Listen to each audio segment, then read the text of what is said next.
저는 이제 군에서 나오면서 먹고 살 걱정부터 해요. 그래서 운동은 아예 생각 자체를 못했어요. 지금은 감독님한테 너무 감사한데 감독님한테 속아서 운동을 시작하게 됐어요.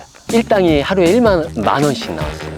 그리고 1년에 80일 정도의 훈련을 하는데 1년에 연봉이 80만 원이었던 거죠. 23살 때 다치고 이제 양팔을 절단해야 된다는 이제 그 의사 선생님 말씀 듣고 엄청 울었던 것 같아요. 침대에 누워서 극단적인 그런 선택도 시도를 했었고. 안녕하십니까. 저는 장애인 사이클 선수로 활동하고 있는 나형윤이라고 합니다. 군 생활 중에 전방에서 그 철책선 경계등이 나가서 원래는 그 작업봉, COS 작업봉을 가지고 지상에서 작업을 할 수 있는 그 쉬운 작업이었습니다. 근데 그날은 너무 바람이 너무 세게 불어서 지상에서 도저히 이제 작업할 수 없는 여건이다 보니까 전신줄을 타고 직접 이제 손으로 작업을 하는 와중에 이제 고압선에 이제 감전이 되었고, 이제 그 전신줄 밑에서 이제 병력들이 이제 소리 지르고 막 그런 소리에 이제 정신을 차렸고, 이제 정신 차리고 나서는 이제 손이 움직이질 않았거든요. 그 사고 시기가 11월 달이었는데 전방이라서 엄청 추운 상태였고 바람도 많이 부니까 저는 동상이 걸렸나? 이런 생각만 했었지 제가 사고가 났다는 생각은 전혀 못한 상태였습니다. 네.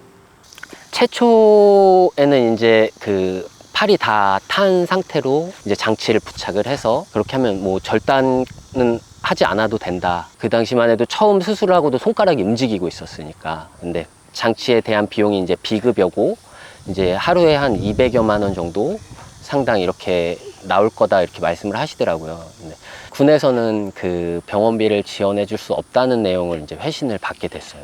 그러면서 이제 그 장치를 부착할 수 없었고 뭐 피 수단이 안 되니까 손가락 끝부터 이제 썩어 들어가기 시작하더라고요. 그리고 나서 이제 선생님께서 지금 상태에서 더 기다렸다가는 뭐 어깨 이상으로 괴사가 진행될 거고 그게 아니더라도 이제 폐혈증으로 잘못하면 이제 생명에 이제 지장이 될 수 있으니 빨리 이제 결정을 하고 절단을 하자 이렇게 말씀하셔서 최초 사고부터 한 달 안 된 시기에 오른팔을 먼저 절단을 했어요. 그다음에 수술을 마치고 나서도 팔이 없는 상태에 저를 확인하고 진짜 탈모가 올 정도로 생각을 했던 게 내가 살던 곳으로 다시 가면 그래도 좀 지금보다는 좀 편하지 않을까 싶었는데 가평에 돌아오니까 더 힘들더라고요. 더 주위에서 더 막 이렇게 안쓰러워하고 걱정하고 그러다 보니까 더 이제 숨게 되고 밤에만 활동하게 되고 술에 의지하게 되고 막 그렇게 방황을 하고 그러다가 이제 정신과 치료를 받으면서 한번 살아보자. 예. 분명히 이유가 있겠지. 이렇게 안 죽고 살아있는 이유가 있겠지. 그런 생각으로 한번 제대로 한번 살아보자. 그런 생각으로 이제 지금 살고 있는데 가끔씩 이제 그 생각이 조금씩 무너질 때가 있기는 해요. 네.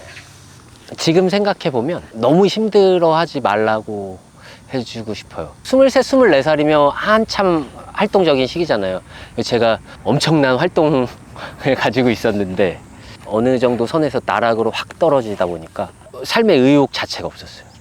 근데 지금 와서 생각해보면 너가 계속 그렇게 있으면 아무도 바꿔주지 않는다.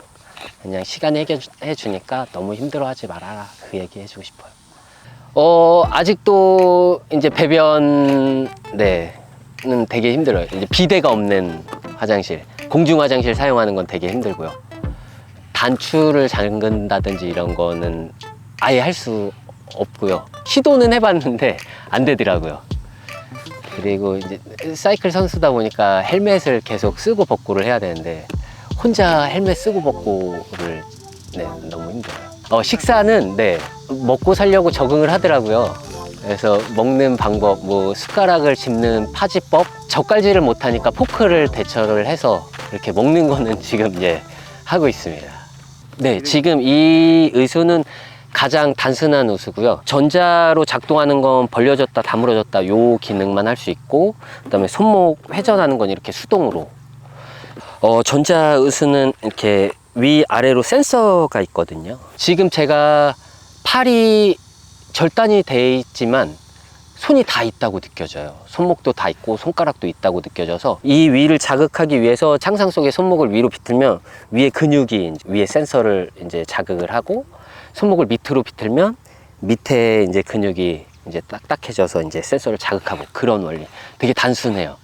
좀 힘든 시기를 지난 후에 당구장을 오픈을 해서 만 6년을 당구장을 했어요. 근데 그 시기에 이제 결혼을 하게 됐고, 담배 냄새에 쪄들은 상태로 새벽에 들어와야 되니까 다른 일을 찾아봤으면 좋겠다고 이렇게 하더라고요. 그래서 식품회사에 이제 취직을 하게 돼서 한 1년 정도를 그렇게 있다가 사회복지사 자격증이 나오면서 중증장애인 거주시설에서 이제 사회복지사로 한 3년 정도 이렇게 일을 하다가 태권도로 접하게 된 게, 어떻게 보면 감독님한테 속아서 운동을 시작하게 됐어요. 훈련수당이 하루에 6만 원에서 7만 원 정도 나올 거고, 뭐 직장인 운동벌하고 그 당시에는 활성화가 안 되는데 한 달에 한 60여만 원 이렇게 나오는 돈이 있으니까 그거랑 훈련 비용이랑 하면 어느 정도 될 거다 이렇게 말씀하셔서 이제 와이프하고 오랜 이제 상의 끝에 그럼 좋아하는 운동 한번 해봐라 그래서 시작을 했는데, 막상 운동을 시작하니까 가장이 해서는 안 될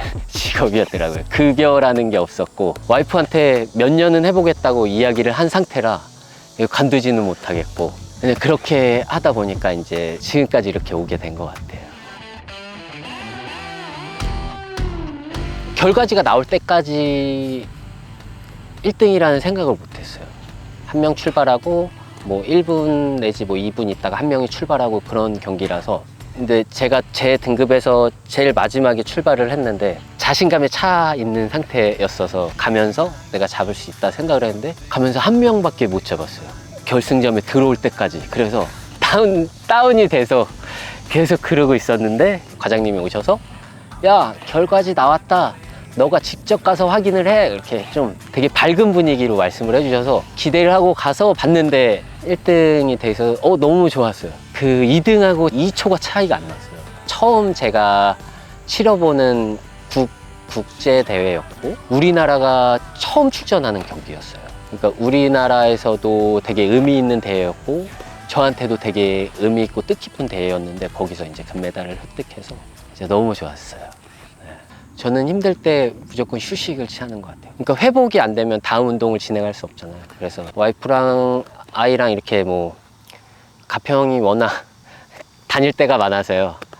예, 이렇게 뭐 물놀이도 하고 이렇게 휴식을 통해서 이제 회복하고 다시 전념할 수 있는 이런 기회가 되는 것 같아요. 네. 얼마 전까지는 엄청 큰 목표를 계속 가지고 있었어요.